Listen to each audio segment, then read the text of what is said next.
Salut, c'est Florian, bienvenue dans cette vidéo. Je suis banquier clientèle patrimonial et investisseur immobilier.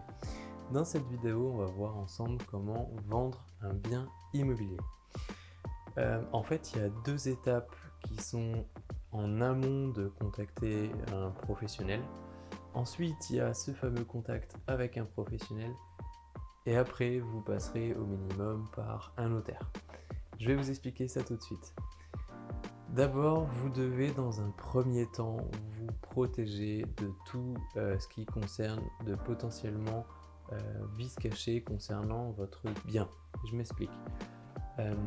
Quand vous allez vendre votre appartement, votre maison, votre bien en fait, vous devez à tout prix éviter les déboires de justice avec votre futur acquéreur, votre futur acheteur.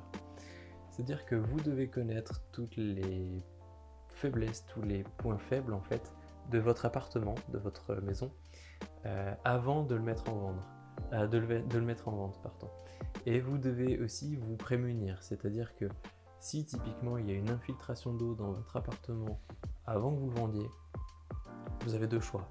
Soit vous fixez le problème, il ne faut plus qu'il y ait cette infiltration d'eau au moment où vous allez le vendre, soit il faut que ce soit absolument mentionné de manière écrite quelque part pendant la vente pour vous protéger et dire tenez, c'était écrit, il y avait bien une infiltration, il y avait des traces d'humidité, il y avait une fissure, il y avait quoi que ce soit, n'importe.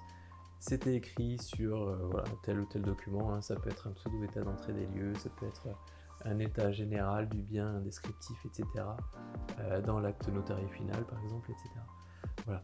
Il faut impérativement que vous connaissiez les points faibles sur lesquels votre acheteur en fait pourrait revenir dans quelques mois et vous dire attendez, vous m'aviez pas dit que, et puis vous demandez des indemnités en fait en vous poursuivant potentiellement. Ça c'est super important. C'était le premier point. Le deuxième à faire avant de contacter un professionnel, c'est de mettre en valeur votre bien. C'est vrai aussi quand vous mettez en location en fait, mais c'est d'autant plus vrai quand vous vendez, parce que c'est là où vous allez faire une grosse plus-value. Théoriquement, si vous avez fait une bonne affaire à l'achat, et j'espère que vous l'avez fait si vous regardez mes vidéos. Quand vous vendez au coup de cœur. Alors, pas souvent, pas tout le temps, pardon, pas systématiquement, parce que c'est possible aussi que vous vendiez par dépit, hein, parce que vous avez hérité d'une maison, et puis voilà. Mais d'une façon globale, et puis vous êtes pressé aussi, mais d'une façon globale, vous allez chercher à vendre le maximum possible pour avoir une plus-value en fait, hein, entre votre achat et votre vente. Faire une plus-value maximale, c'est faire en sorte que la personne qui achètera votre bien sera prête à mettre un peu plus cher pour votre bien que ceux qu'il y a déjà sur le marché, parce qu'elle a un coup de cœur.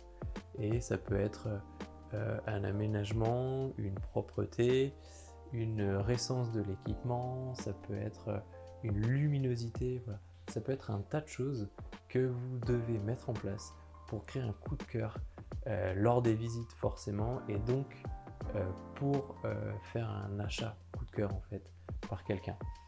C'est le deuxième élément vraiment avant de contacter un professionnel. Ensuite, quand vous contactez un professionnel, ça va être au moment en fait de la vente ou des visites, etc. Ça peut être une agence immobilière. Typiquement, si vous n'avez pas le temps d'organiser des visites, que vous n'avez pas le temps, voilà, sur votre planning, ça passe pas, vous pouvez pas vous déplacer, vous savez pas comment vendre commercialement, hein, en fait, hein, pendant le dialogue, mettre en valeur votre appartement et ses atouts, vous pouvez laisser l'action à un professionnel type agence immobilière. Forcément, il va vous prendre une commission, hein, parce que ils se font rémunérer pour ça, ce sont des professionnels. Par contre, la grosse valeur ajoutée, c'est que déjà, ils savent potentiellement vendre un logement, donc si vous ne savez pas faire et que vous n'êtes pas à l'aise, ben voilà, ça vous enlève une épine du pied. Et aussi, ils vous dégageront du temps, parce que ce sont eux qui organisent les visites, ce sont eux qui se déplacent, ce sont eux qui s'organisent avec vos locataires si vous en avez, etc. Donc ça, c'est un super bon point. Là, c'est le moment où vous contactez un professionnel. Ensuite, quand vous avez... Donc, vous pouvez aussi, faire ça vous-même. Si vous êtes à l'aise, perso, c'est un truc que j'aime bien faire, c'est Vous faites quelques montages photos sur Le Bon Coin. Les 3 photos de Le Bon Coin pour que l'annonce reste gratuite suffisent, hein. Vous faites un montage, vous mettez 2-3 photos par photo, comme ça les personnes qui le voient voient entre 6 et 9 réelles photos en fait sur votre annonce. Vous organisez les visites, voilà, il y a du relationnel, il y a du sens, il y a du contact. Perso, c'est quelque chose que j'adore faire, mais je comprends que vous puissiez le faire par un professionnel.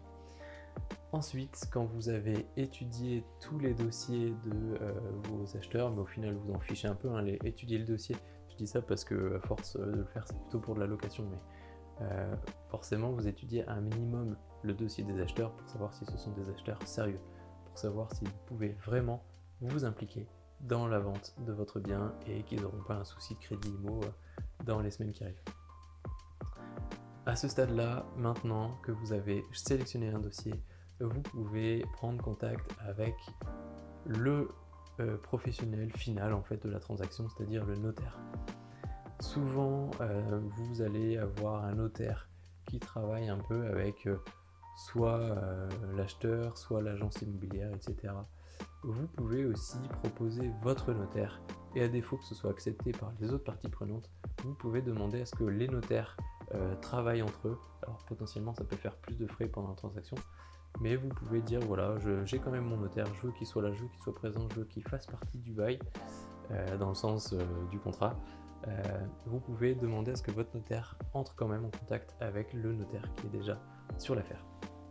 Voilà, donc ça, après le notaire il vous guide pas à pas, il vous dit ok j'en suis là, ok les acheteurs, ça c'est plutôt l'agence IMO qui peut le faire, mais les acheteurs ont fini leur pré IMO, il a été édité, voilà, j'ai fait l'appel de fonds, nanana, venez telle date, on fera la signature définitive, etc.